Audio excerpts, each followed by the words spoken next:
Welcome once again to the Husky Barboos podcast. This time, a little different. A lot different. Jonathan is actually here in person. Person live from your living room. From the flesh. Live in flesh and bones, but a lot more flesh. I made the trek that needed to be done, but it was for a good reason. Yeah. Oh yeah. We are celebrating that me has finally upgraded to a PS4. Congratulations, my dear friend. People are like, PS5's been around for a minute. And I'm like, I'm poor. Going to a PS4 for me, upgrade. Big upgrade. Fucking big upgrade. That's you went from nothing yeah. to something now. Yeah. So and now, if I do my thing, I log into all my accounts. You can watch Hulu and all that shit. Oh, That sweet Jesus. all you can have. Oh, yeah, we'll set up all that sweet stuff later. And nothing illegal is being done. Nothing illegal. Like FBI, don't be fucking around with us. It's all paid. There are people out there that are doing worse shit. Oh yes, yes. Like Definitely. some of the people we talked about, but unfortunately that dude is dead, so we cannot prosecute him. Good old Davey. Oh, Davey Boy Smith. Jesus Christ! Like you always look. I always heard stories about Davey Boy Smith, like when he was the British Bulldogs with Dynamite Kid. They be pranking the fucking roster like a motherfucker. Like leaving shit on their bags, literal shit. Not like, oh, he left some shit. No. Literal feces. So they went Amber Heard on them. Yeah. They left literal feces on their gear bag.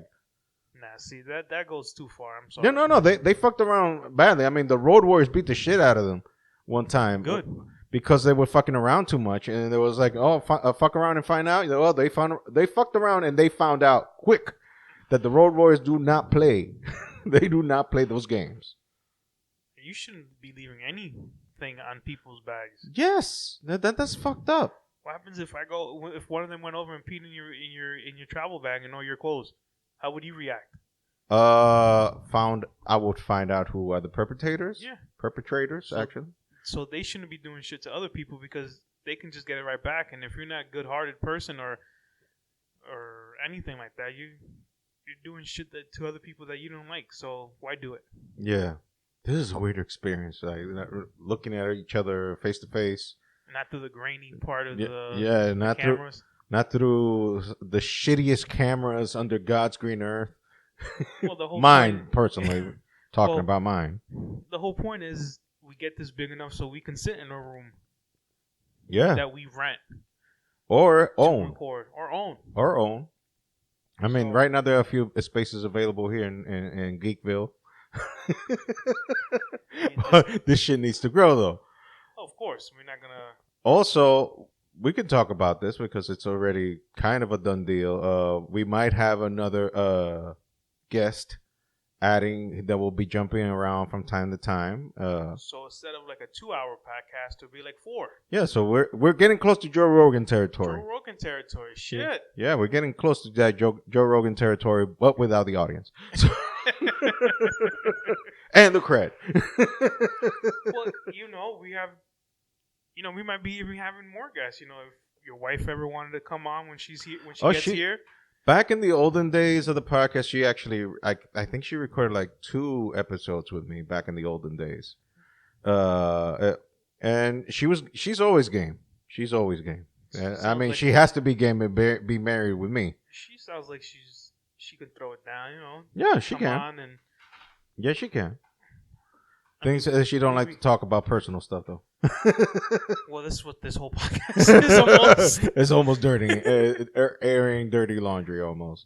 It's almost on that territory. But, yeah, last week's story of the Davey Boy Smith. Holy fuck. Yeah, I haven't had a chance to find out what book that was on, but, I got the name of it, but there has to be 10 times more out there than what I read. No, worst case scenario, there are a lot of little Davey Boy Smiths running around there.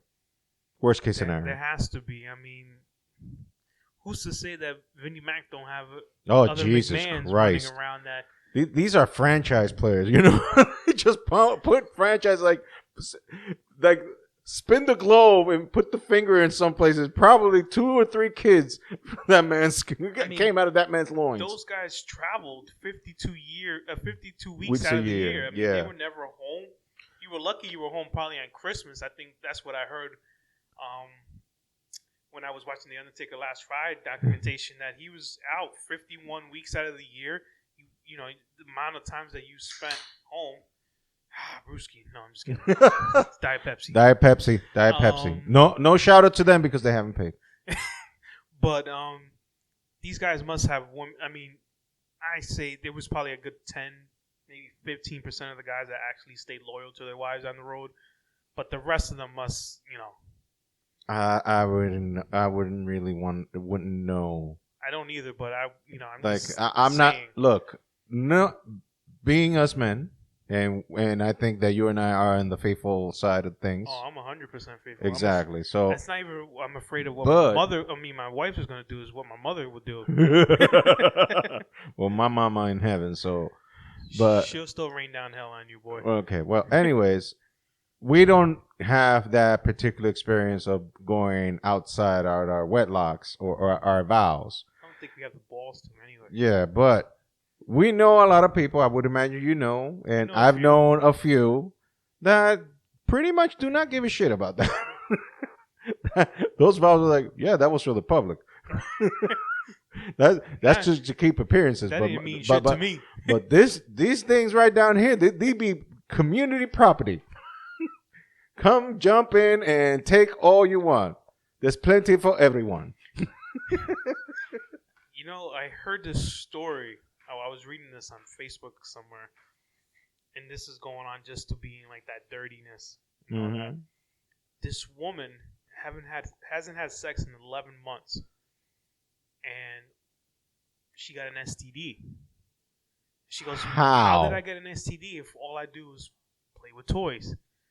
She found out that one of her friends played with one of her toys, because her friend was like, "Oh yeah, I have an STD." And she asked him, "Did you play with one of my toys when you were over or something?" She goes, "Yeah." She goes, "Now I got it."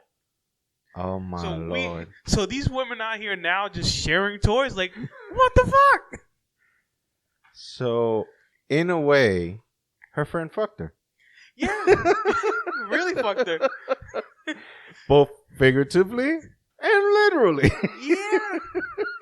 She was like, "Yeah, I got an STD." And she goes, "So hold on, I got that shit So too." that answers a burning question: how to do 2 girls fuck each other without being lesbian, or having that inclination? That's so it. that pretty much answers that question. Yeah, we're diving in the deep mysteries of life here, people. Yeah, let's not dive too deep. Diving here into the deep mysteries of life. Like, we're almost solving the case of how a virgin can have a kid. We're almost there. Almost there, but not quite. But we'll figure it out one day. People will be like, okay, yeah. Now people be listening to this and they'll be like, yeah, we're close to that one now. Yeah. Oh man.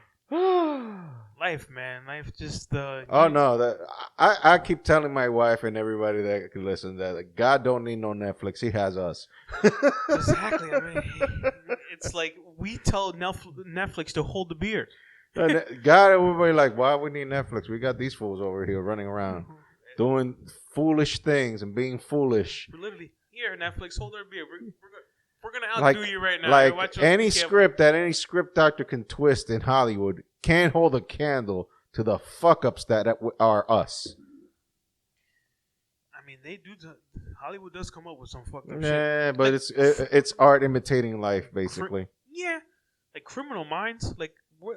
I mean, again, art imitating life. Exactly. But I mean, some cases they do take out of real life cases. Oh, of course. I don't see, because that's the only way to really make the show like believable. Is something must have happened for them to be like, oh shit, this would be a good episode. This fills in the fucked up quota. Exactly, and now they're coming back. Yes, because it was like, okay, we You rested missed like the ward. we rested like for what 3-4 years, something like 3 that. years, Like, I think. we rested for 3 years, and we were like, the fucked up meter just went skyrocket. We're coming back, baby. Like COVID did his thing, motherfucker. People went fucking crazy up the yin yang, and a fucked up quarter just went off the roof. Like we got now stories that we can fill out 16 seasons. Like here we go. I mean, that show did enough for Paramount to be like, you know what? We won't put you on TV, but you can stream on the thing. And the Paramount Network, Yeah. and also now no censorship, I guess, Yes, because because they're not under the Exactly. the TV rules. The TV I do watch. I watch SWAT. Oh, the one SEAL Team. I'm sorry, SEAL Team. SWAT was the one with Shamar Moore. He wasn't. It's still on TV, but I watched SEAL Team, which they took it off TV and put it onto the streaming service. Yes, because the fucking subject line is kind of fucking fucked up. So, and they realized that they weren't getting the full potential out of the show. Like, so wait a was- minute. I have a question. I'm sorry to interrupt your Go ahead. train of thought, but this thing pops up in my head right now, and I think it's a fair question. Like regular TV, non-cable, and cable is almost also on You its mean dying bed. You mean like HBO? No. Regular TV, like ABC, CBS, Okay. NBC, shit like that. Are they almost now like PBS? like, I mean, it's free TV, and they have all the rules against them. Whereas now streaming and to an extent cable, to an extent, and whatever the fuck you get on the internet now, it's like there's no rules. It's the Wild West. I mean, they are like, now you can hear on the TV. I have her like ass and bitch. Oh my Those god! but those words back in the day, they would never be able to be on TV. They've been saying ass since the 90s. Not on all TV shows. But anyway, I mean, they are kind of handcuffs like everything. Everything nowadays. Yeah, it's but like, I mean, back then they had like ways to get out of from that, like being creative. But asking that from Hollywood now is like a very big deal because there is no such thing as creative shit now. You do have a lot of shows Excuse me. that I watch. I mean, I'm all about TV shows and stuff like that. I mean, I love. I watch. My wife still says, "I don't know how you follow all those shows," and I'm like, "Well, it keeps it's like food for the brain. Like it keeps me." I said you learned this shit from school, and I learned things that I like.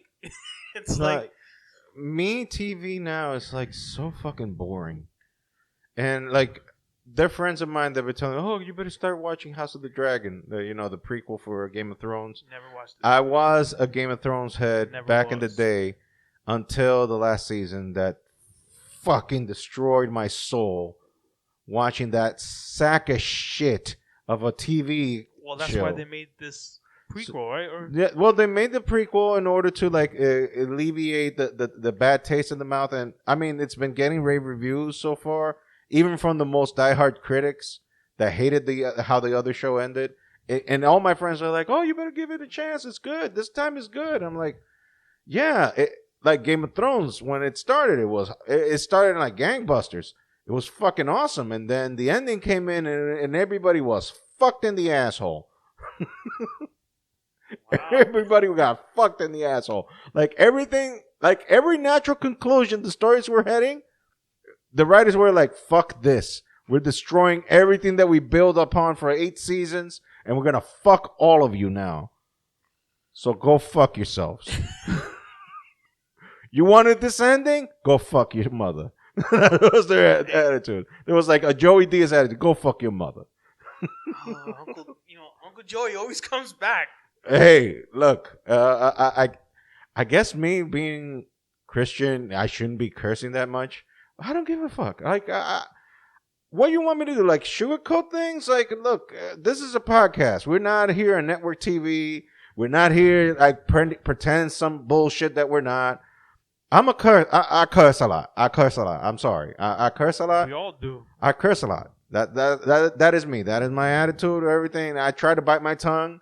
and try to be polite and pretend to be a normal person, which I'm not. I think we're both far from normal. I'm not a fucking normal person. Never have been. Never will be. But I fucking had my geek cred back in the 80s. So fuck all of you. Like you're like, I love Marvel. I love this shit before it was famous. I love all of this shit before you all know who the fuck was Captain Marvel. well, that's you hold that to high standards, and I mean, I started watching Marvel When it came out. When it came out, but I mean, I did watch X-Men when it was on The cartoons, yeah. cartoons. Everybody knows the X-Men cartoons from So the 90s. I mean, I fell in love with X-Men from there. Even when I didn't really watch the movies right away either, but yeah, because I was against how they dressed them, like they all looked like they came out of the Matrix, all wearing black leather. With Iceman, that makes all the fucking sense in the world. Yeah, a dude literally made of ice gonna be wearing black leather. Yeah, ice and leather work so fucking fine together. It does. You never tried it? Oh fuck. Going back to we're not normal. Anything wet with leather is never any good. Oh I don't know how Eddie Murphy did his whole stand up. Oh my god, when you went there. Wet and leather. Fuck. Should we change the topic? So many fucking innuendos strapped into that fucking sentence. Holy shit. Should we change the subject then? I mean, why do I have a prop machine here go bow, bow, bow, bow, bow?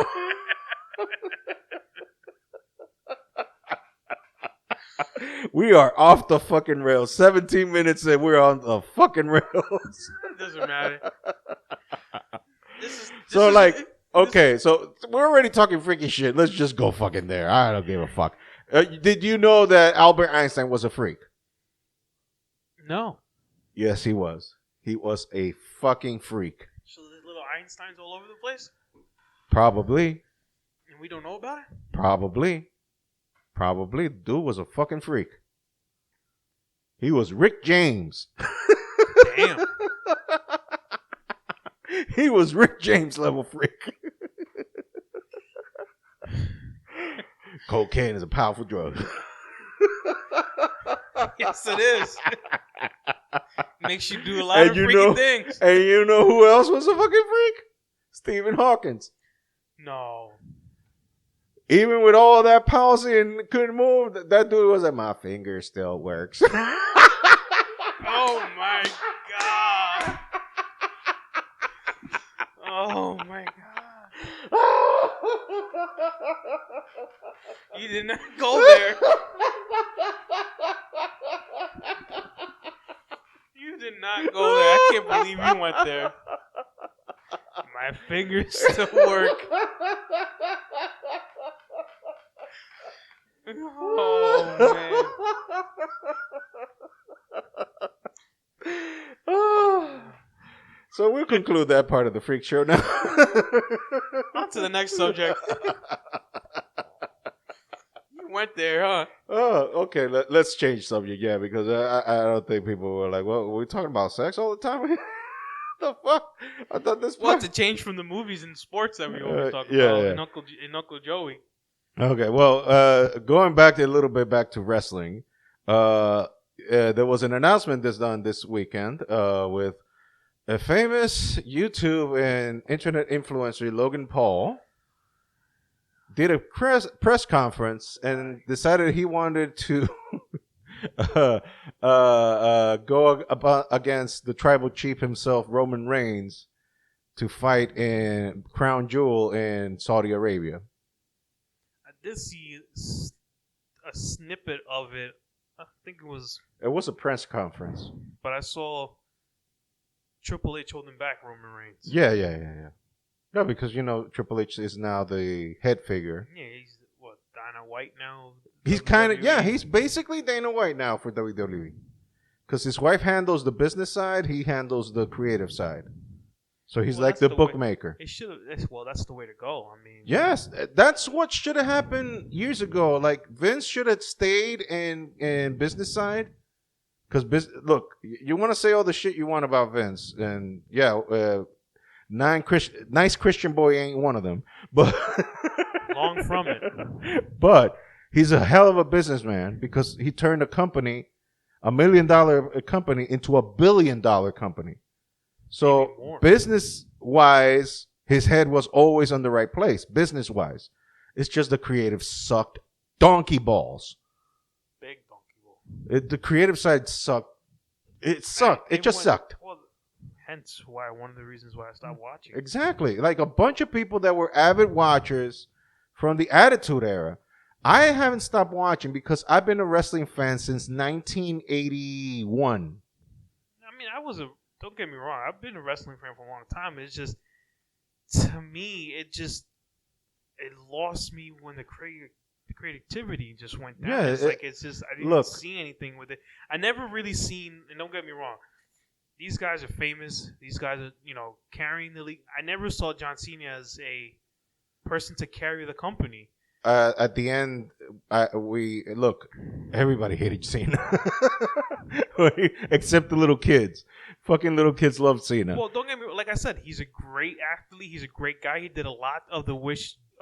He has the record. He has the record of the Make-A-Wish Foundation. Don't get me wrong. He gives back. I never held him against that.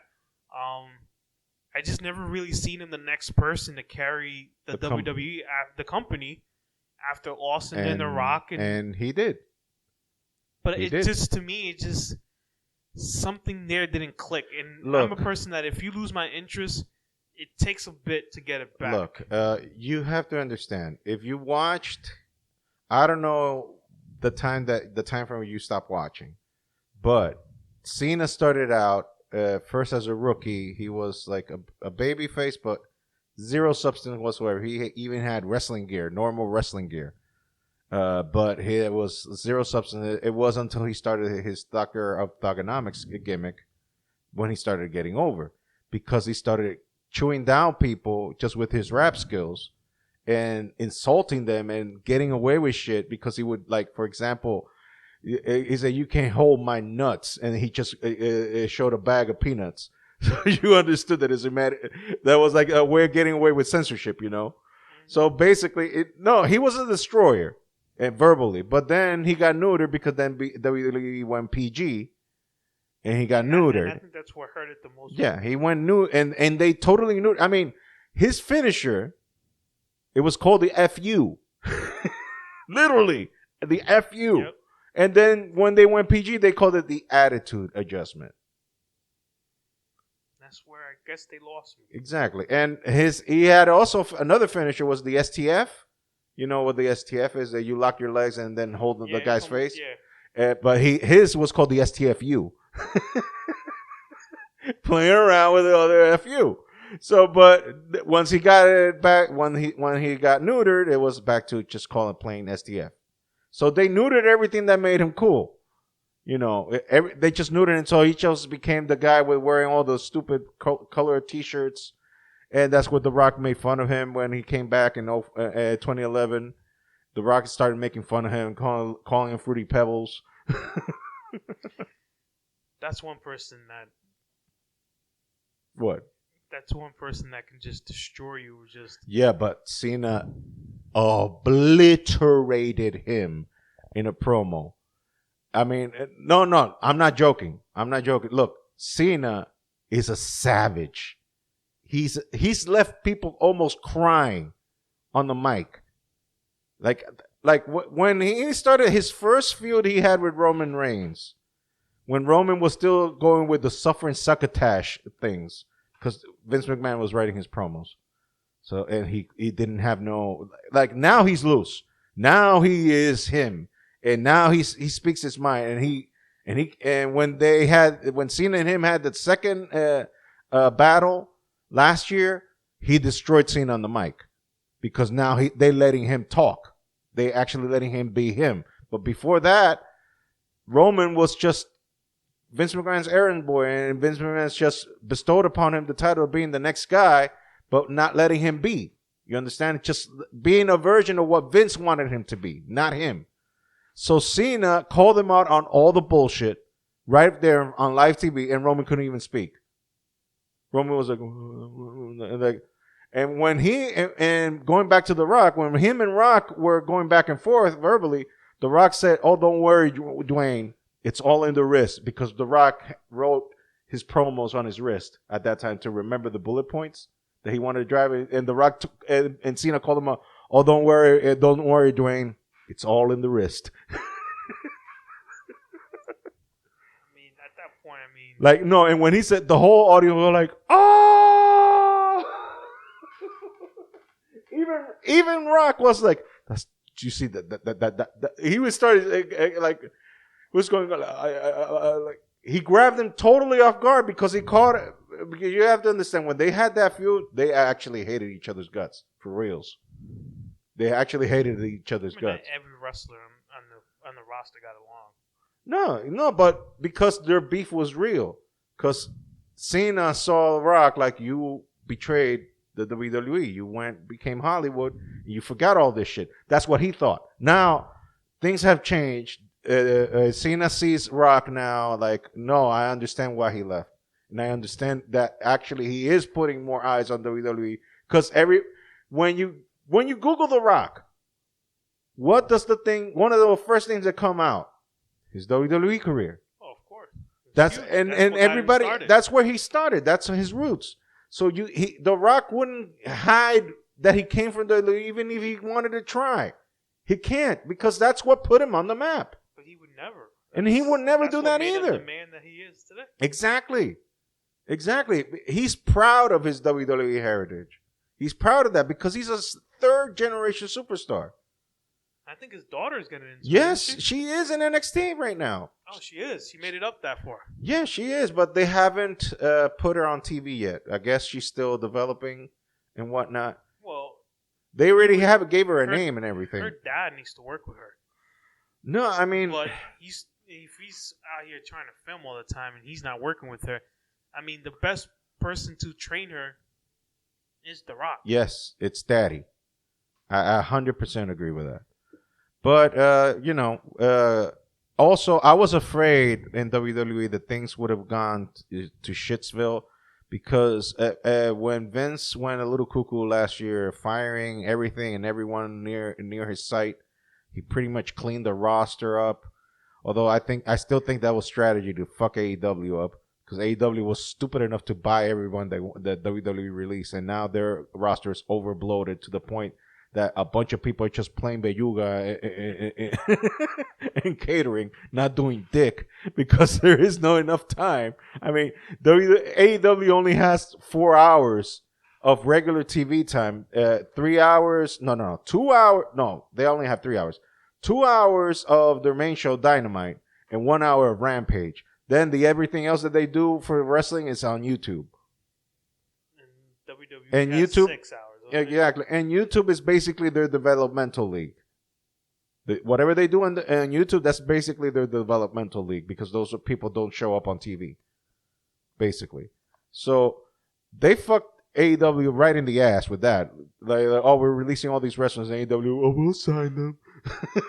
And now they're trying fucked. To catch lightning in the bottle. No, but they're fucked now, because now their roster's overbloated, and the thing that happened that we talked about with the CM Punk and the Young Bucks and Kenny Omega thing, which they're still suspended, by the way, and there's no end of sight. By the way, if people listening give a shit about this, it's confirmed that CM Punk was the first one to throw a punch.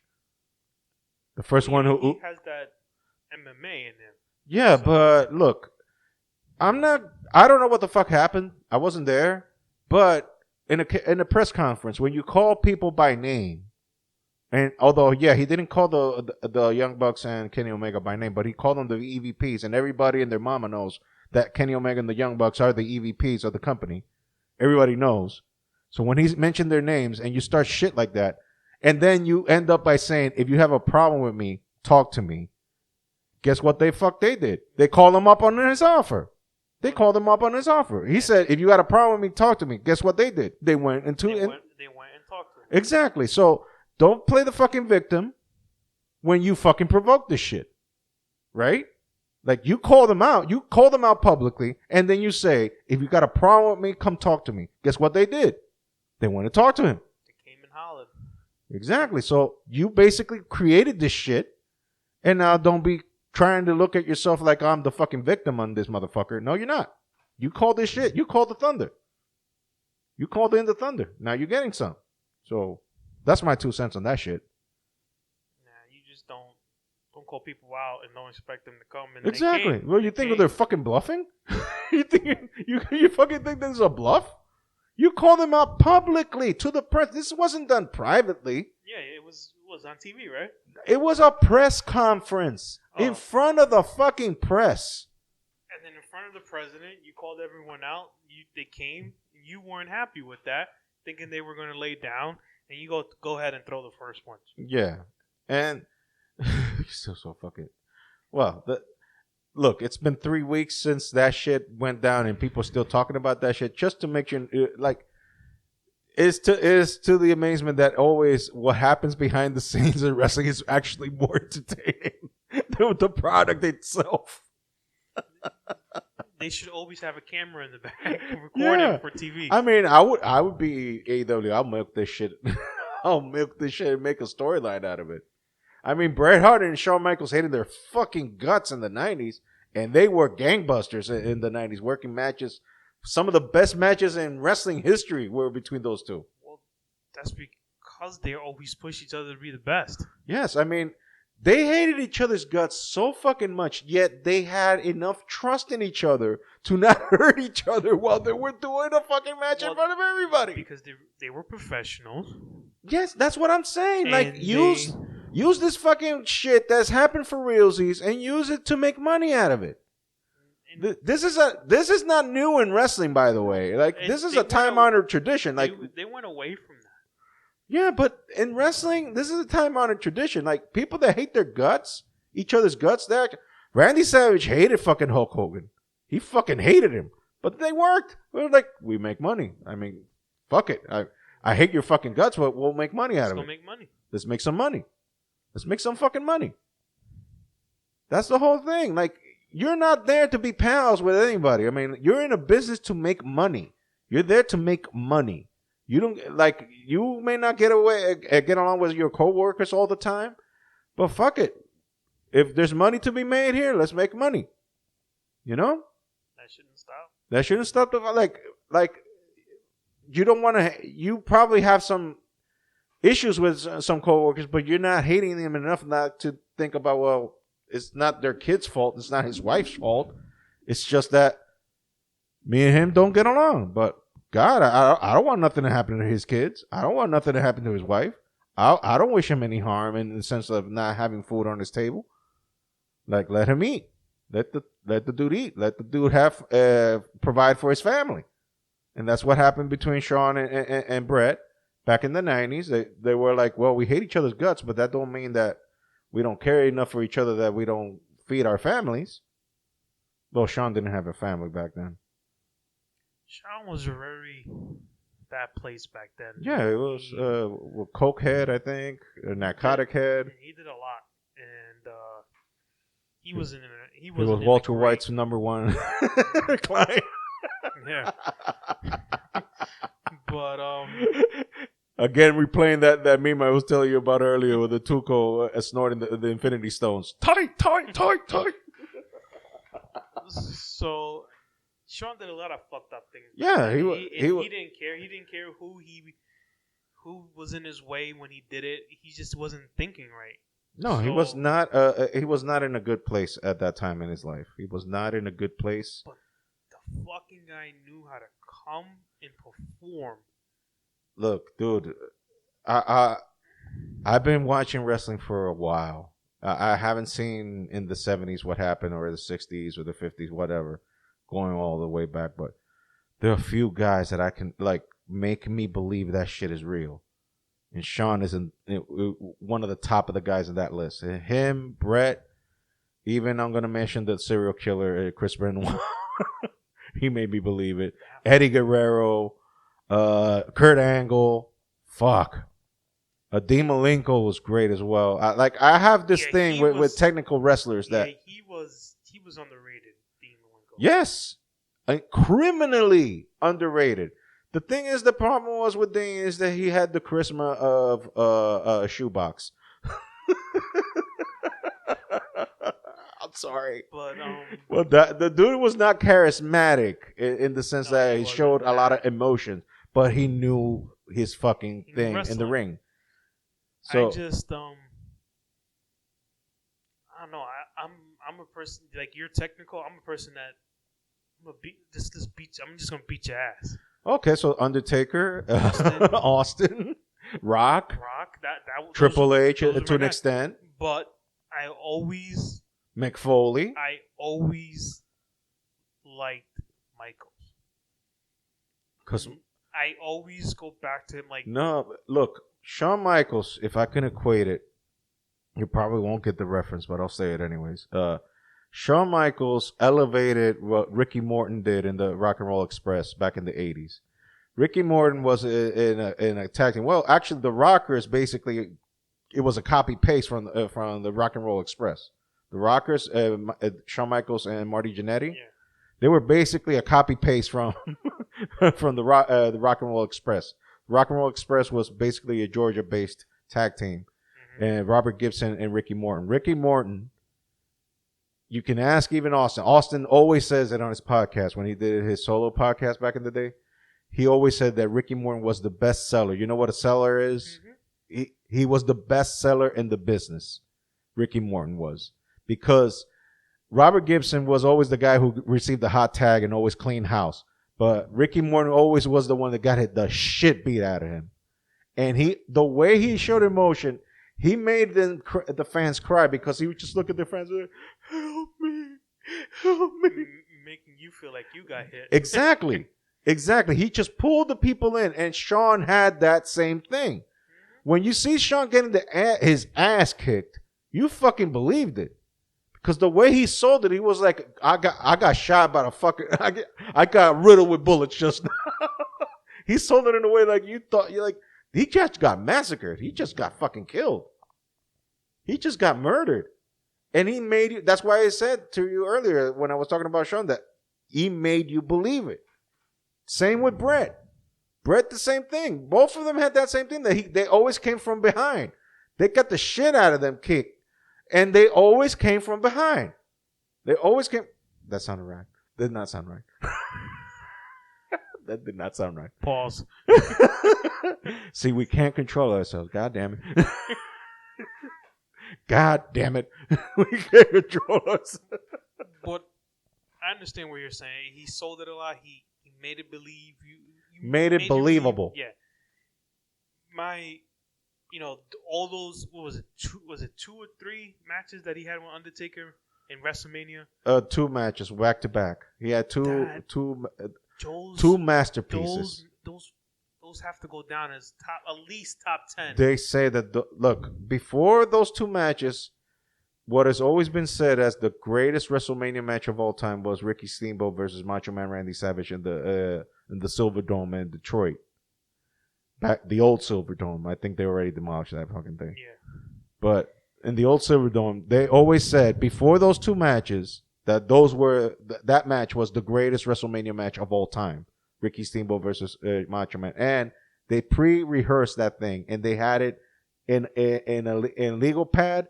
They had the match from beginning to end, and they even quizzed each other to know, okay, spot 25, roll up.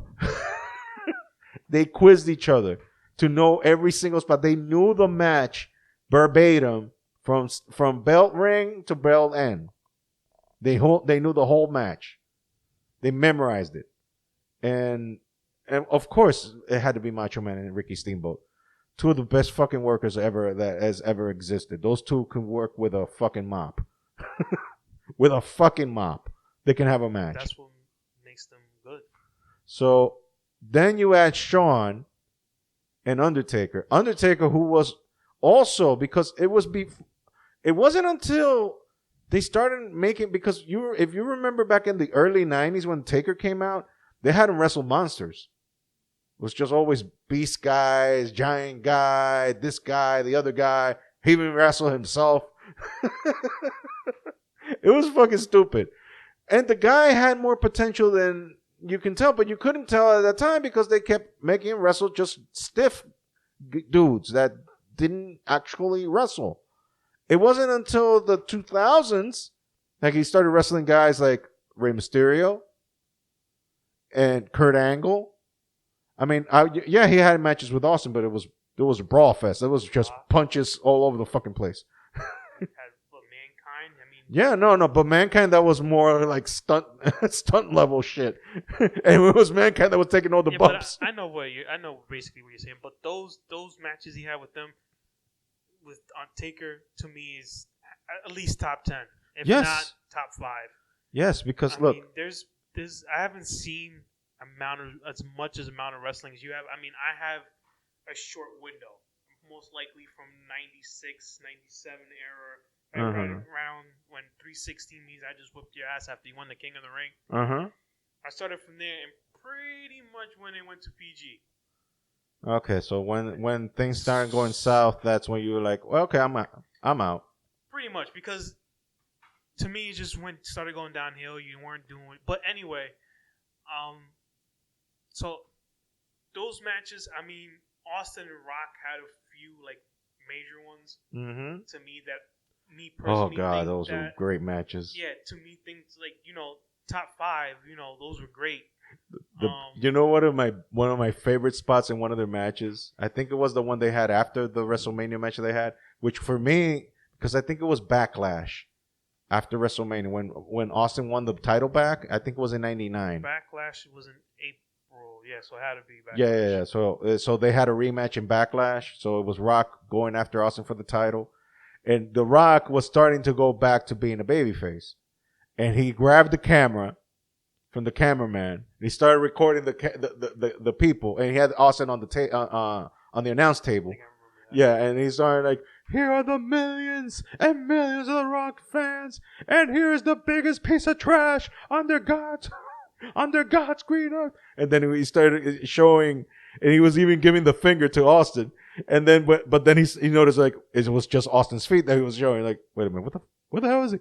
He puts the camera back up. It's Austin giving him finger to you. Austin's 316 Thunder right there. Boom, right on the fucking table. Fuck you. Those guys knew how to sell. Like, and get the crowd going. And you know that every time the Rock took a stunner, he always did like 3 flips, right? Always. You know why? He actually revealed the reason why a few years ago. He said that he always bet with Austin. He's like, if I can oversell, you owe me a case of beer.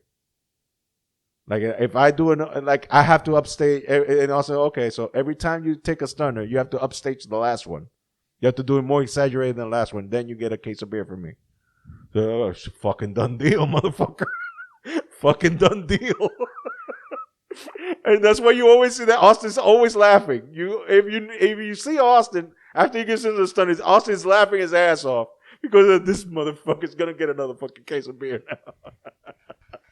Well, Austin could send him his own beer now. Yeah. Oh yeah. He owns his own fucking beer now. It's pretty good. Oh, you tasted it? Yeah. I'm not a drinker, so I wouldn't know. It's all right. It's not like the only beer I've had in my lips is the Heineken 0.00. Heineken 0, yeah. No, it's now Heineken is now 0.00 now. Okay, I'm sorry.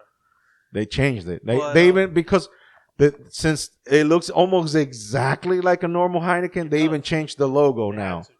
They changed the logo and they turned the logo blue. Yeah. I mean, it's still in the green bottle, but the logo is now blue. So that way you know. But yeah, those matches to me are just. Like you said, you have, like I said, you have a long range of matches that you probably, Put the microphone a little closer to you.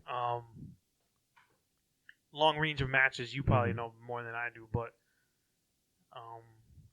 yeah, Michaels against Razor Ramon.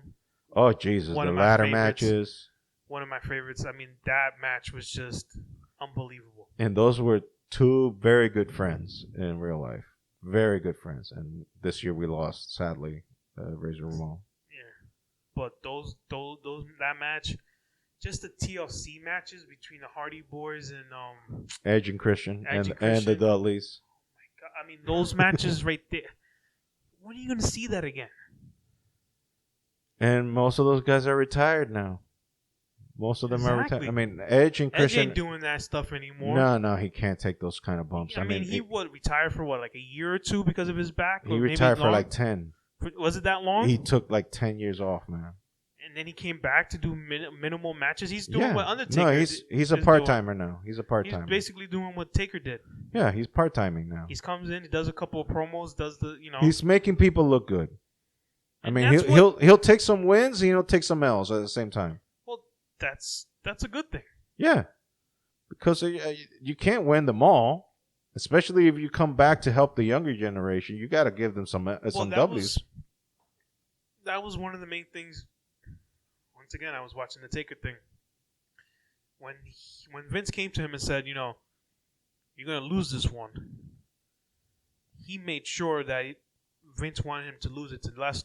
Because Lesnar didn't need it at that time. So he goes, I'd rather have lost it to Reigns. Yeah, because he WrestleMania last year, because he couldn't. He would need it. He needed it. And McMahon was like, no. Lesnar is gonna. We're gonna bring it up Lesnar again. See, that's the thing we were talking about earlier, though, with the Vince McMahon whole thing with not handling creative well. That's one of the reasons a lot of people left. Like, for example, formerly known as Dean Ambrose, who is now known as Jon Moxley in AEW. That dude, he went a tirade on Vince McMahon in his book. He wrote a book, Moxley did. And he crucified Vince. Because everyone's just writing books now, huh? Yeah, I mean, he crucified Vince. Anyone can write a book, and everyone's having a podcast. Yeah. Oh, where's the camera of irony? So we can look straight at it right now. It's okay. The camera of irony. We have a podcast with 3 listeners. And one of those listeners are going to come on. Now we're losing listeners. Yeah, no, he might stay listening, I guess. Angelo, if you're listening at this podcast right now, shout out to you. And we're eventually waiting for that fateful day of you joining us. And by the way, like I told you before, dude has the same type of humor I do, or worse. So I'm in for a deep shit. I'm in deep shit now, huh? We might go some in Spanish tirades as well. So. Well, I understand it, but you won't be repeating it. It's funny because this is something we have to talk off air, because this has to deal with our trabajo. Oh God, no. We're gonna keep that off air, but yeah. You can tell how enthusiastic we are about that subject. I'm in for a rude awakening, huh? Between you two? Oh yeah, no, yeah. I mean, in our old job. I mean, I can talk about my old job, the old job, not the current job. I can talk about that now, but to me, it wasn't that bad. I mean, it was mostly the job itself at the beginning. Then at the end, no, I was smooth sailing. It was a QA, just listening to calls. I didn't have to do much. I was just listening to calls, and it was good. I was treated well because I don't want to toot my own horn, but I was a good employee. Came in time, did my job, did not try to fuck the system or exploit the system. Just put my head down, did the job, and that's it. Go home. That's it. So they were good to me because I was good to them. That's basically how it works, kids. If you do your shit well, they won't fuck with you. Put your head down, do your job.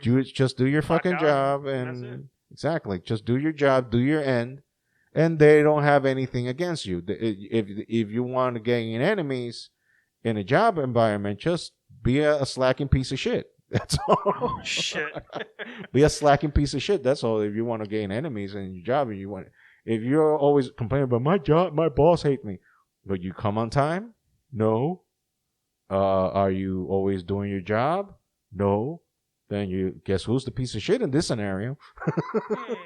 Let me guess.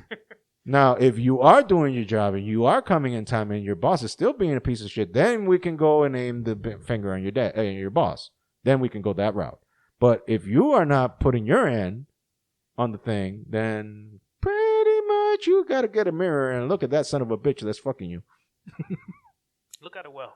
And look at it well. Like, memorize that face. Like, this is the motherfucker that be fucking me in the asshole. I almost was going Cat Williams on that one.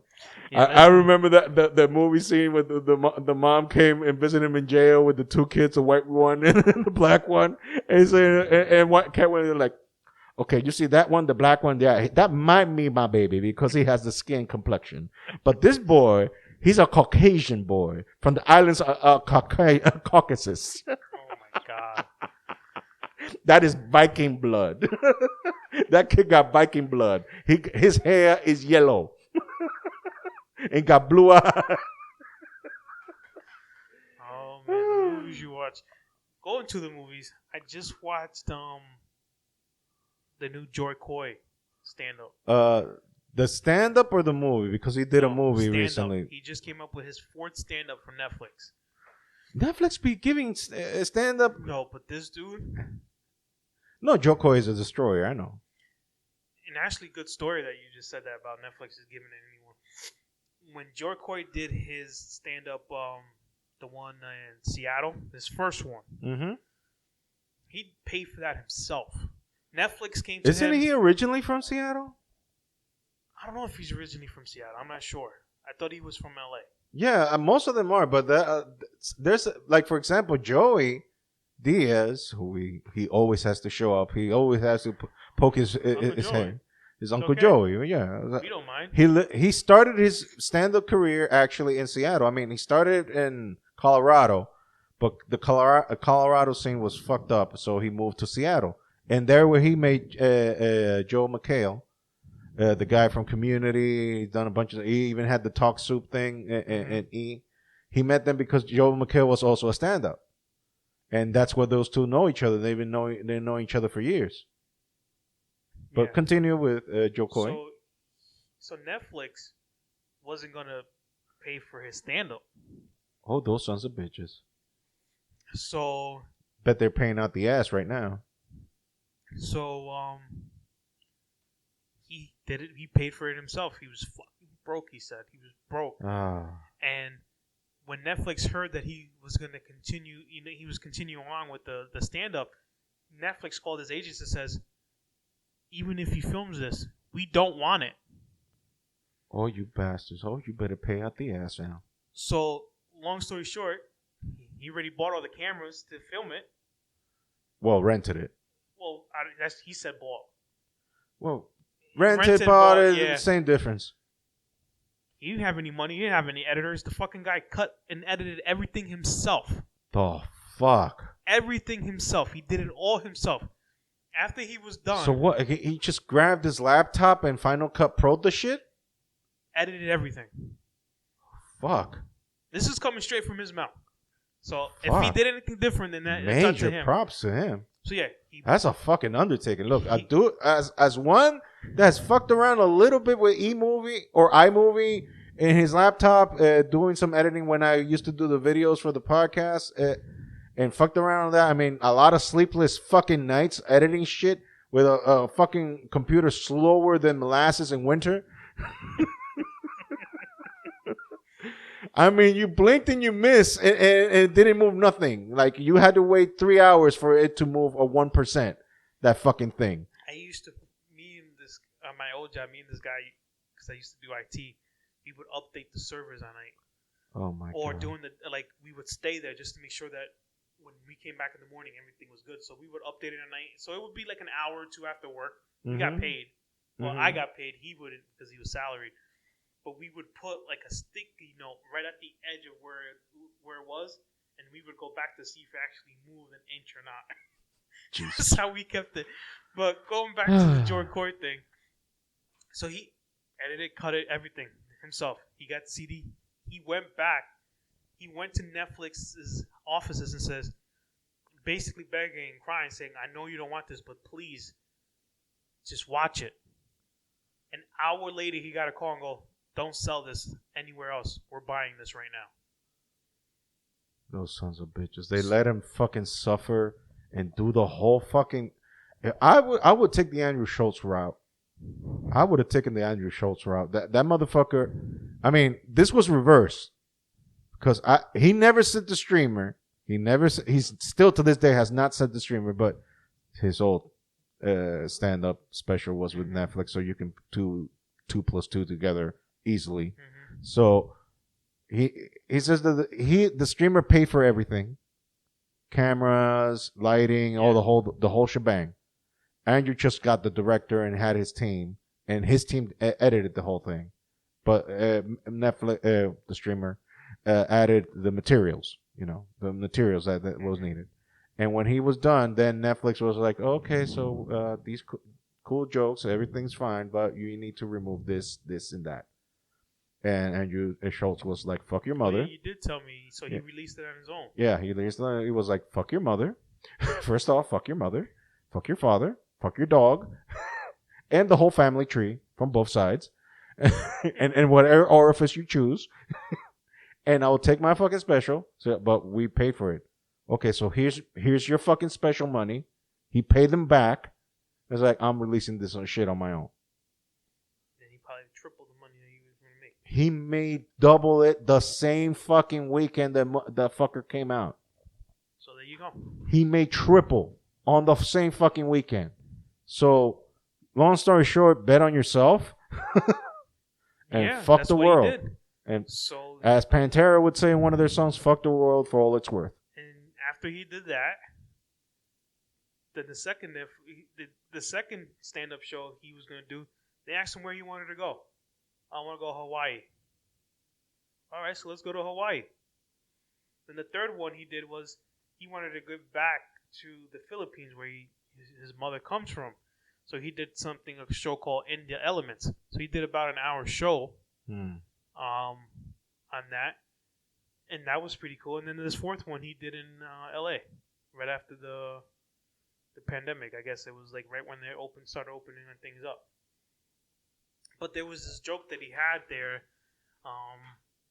He was talking about how he can't sleep without a CPAP machine, and it reminded me of you because he's like, he goes, I basically cheat death every night. And every morning I come out on top. And I don't look at it that way. so then everyone started pointing at their boyfriends or husband or fiance, whatever. And then he had this couple in the front. He goes, so yeah, he does it too. He goes, yeah, but he won't do it. He goes, dude. He goes, you already got her. So what are you embarrassed about? It's not like you're single. Go get the CPAP machine. She loves you. She goes, we're even getting married, and he still won't do it. He goes, see, dude, you even got the woman. Just go do it. And he goes, well, what's his name? His name was, I think his name was Dylan, and her name was Erica. And he goes, Jesus Christ, okay. We were memorizing names. Because I literally watched it last night. From the fucking audience. This fucking show was amazing. I need to sign on to my things here for you to watch it because it's fucking hilarious. The thing we're talking about is a PlayStation 4 that has your brand new one, the white one. The white baby. So he goes, well, I think what we need to do is show him exactly what you see and see how he feels. So he's basically started making the like choking sounds, like, and then you know how you're trying to catch your breath. And he goes, okay, Dylan, so this is exactly what you're going to do. Exactly what's happening. You're sucking goat's dick. Goat's dicks. They're all lined up at the end, and Erica's going, no, not anymore. And then you see the main ghost going, okay, 2 people at the same time. 2 people at the same time. And you're literally going, And he goes, get the third one in there. Come on. Oh, and she's my going, God. stop, Dylan. Stop sucking ghost dick. This is exactly how you look like. He's like,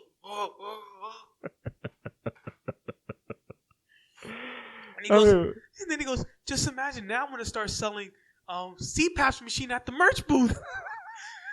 And he goes, and then Dylan, you're going to do a make sure which type of a CPAP machine because some of them been recalled. Yeah. And then he goes, how do we know this information? We'll never tell.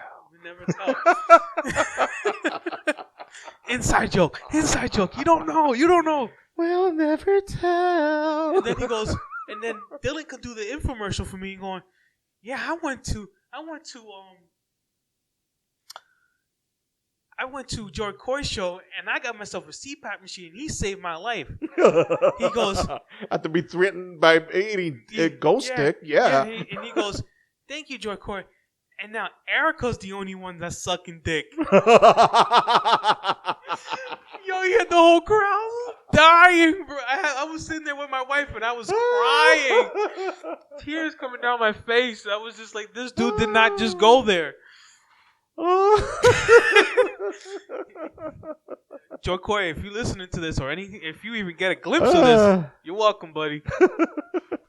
We're singing the praises of comedians. Mike, because they're the last breed of humans left that gives some fucking sense of color and livelihood into our fucking lives. Because everybody else is so goddamn fucking serious. Yeah, I mean, he made this good thing. He goes, when the lights turn off, we're all the same color. Yeah. We're all in the same room laughing. All of us at the same exact fucking joke. Yeah. He goes, there's no reason why the light turns on, why we have to act any different.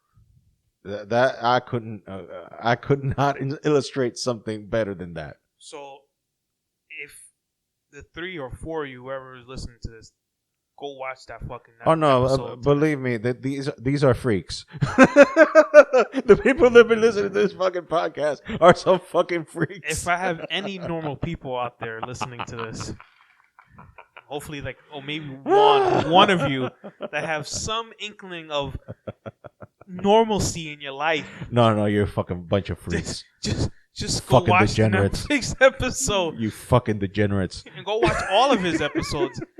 You're a bunch of degenerates, you fucks. Keep being fucking degenerates. Be fucking weird. Be fucking an animal out there in the fucking world because we're too uptight up over here. I'm not saying stop being you, but go watch the episode. Yeah, go ahead, because we're too uptight up in this bitch. But Gleyber Iglesias is coming out with his Netflix special that he did in Dodger Stadium.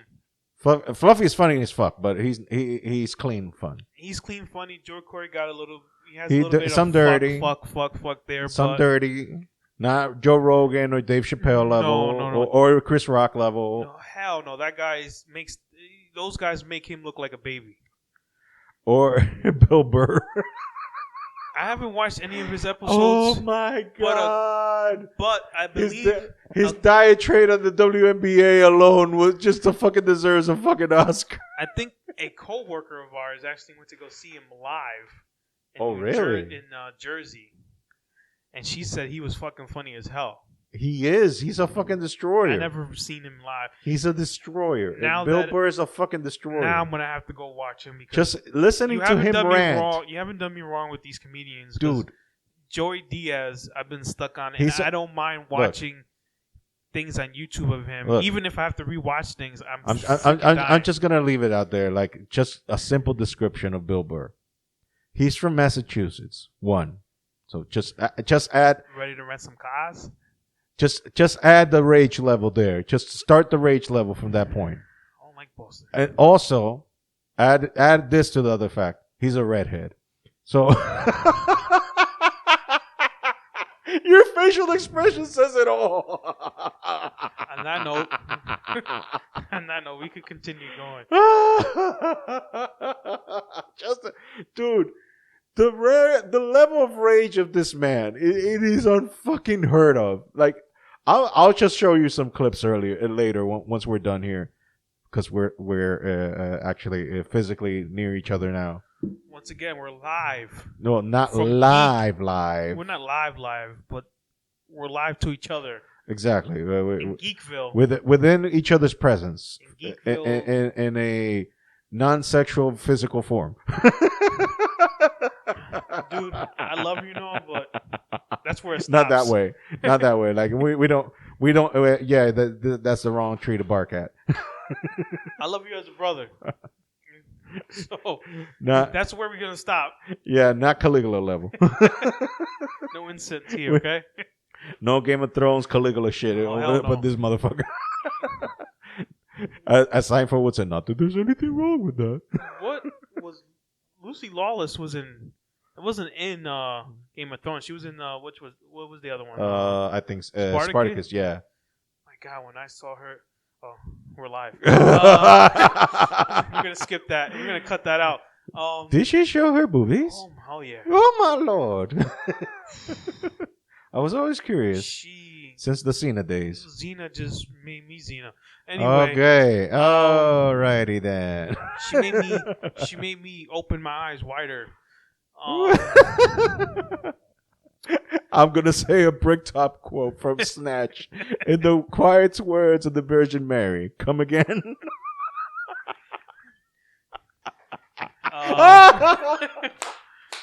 Your fucking face isn't up. We're gonna continue going. I think we're gonna end it on that. You ever heard that quote before? No. I'm speechless. My virgin ears.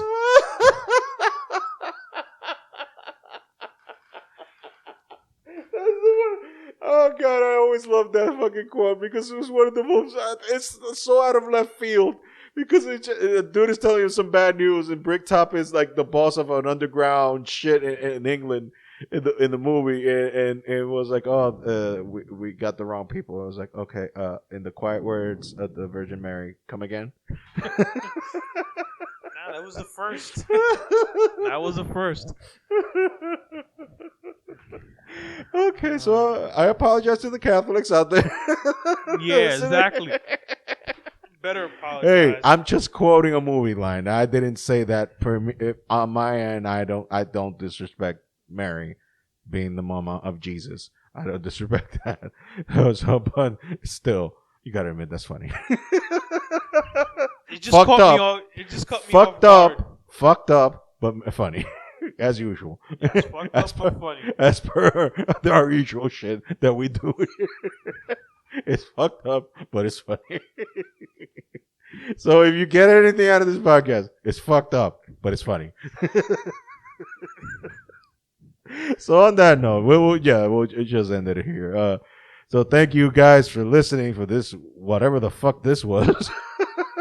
This was a different podcast this week because it was face to face and we just fed off each other a lot better than we usually do. Yeah, because it's a little different watching a grainy video. It is, get us big so we can actually sit in front of each other all the time. Yeah, and actually earn a living this way instead of the other way. I'm going to tell you this on air and they're not going to understand what I'm saying. I got one foot out the door. Oh, sweet baby Jesus. Okay, I wish I could say the same, but no. I'm currently in the position of the Holland and Lincoln Tunnel. Make of that information what you will. Make of that information what you will. And reminder of our social medias, which is Husky by Boot Pod, both on Instagram and Twitter. Our website, huskybybootpod.com. Yes, we do have a website. You can't. What is in that website? All the previous podcasts that you have, and if you want to go through that, open that can of worms, you can do so. You can give them the email, so in case if they have any questions, they can send in. Oh yeah, what is the email address again? Jesus Christ, I forgot. Is it Husky Babu Pod? No, it's actually a little different. Let me get it here. Okay, wait a minute. Okay, it's thehuskybible@gmail.com. That is the email for the podcast.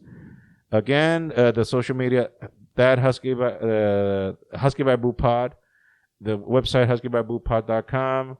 Our personal accounts on Instagram and Twitter. Mine is that Ariel Duran. Jonathan? JohnnyBoy426 on Instagram. Okay, so no Facebook. Facebook. F it right in the ear. If it has an ear. Instagram is Facebook now. But not Facebook. Facebook is like for ye old people. Plus, you just be added to the list. That's exactly. Not exactly. The never-ending list of friends invite that think that we're still in the MySpace shit. They still like with Tom still hanging around, waiting for that fucking invite to come in. Go Wonder where fuck Tom yourself. is now. Go fuck yourself, Tom. Hey, Tom held this Well, this for a long I'm sorry, Tom. I didn't mean that. You were a nice person. You were the first. Everyone that got into MySpace, you were the first friend immediately, right out the gate, with that awkward turning back to the left shoulder picture with a white T-shirt. Yeah, that was Thank weird, God. wasn't it?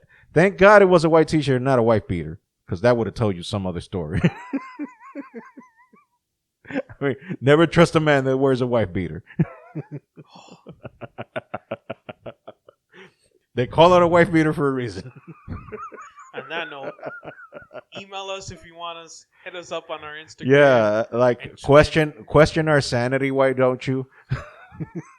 Next week we'll be back To our regular scheduled program. programming, and maybe with a Exactly. new With a third guest. third guest. I don't know if He's not Babu. husky. He's not husky, but he is by rule. Not husky, really by rule. We're not changing the name. No. We might add his face in later podcasts if he. I mean, believe me, this guy is funny as hell. My level of funny as hell. Guys, pray for me. And on that note, this has been the Husky Badaboos podcast. This has been Ariel. And Jonathan. And we'll hope that you are all well and that you will listen to us next week, all three of you. Peace out, everybody. Take care.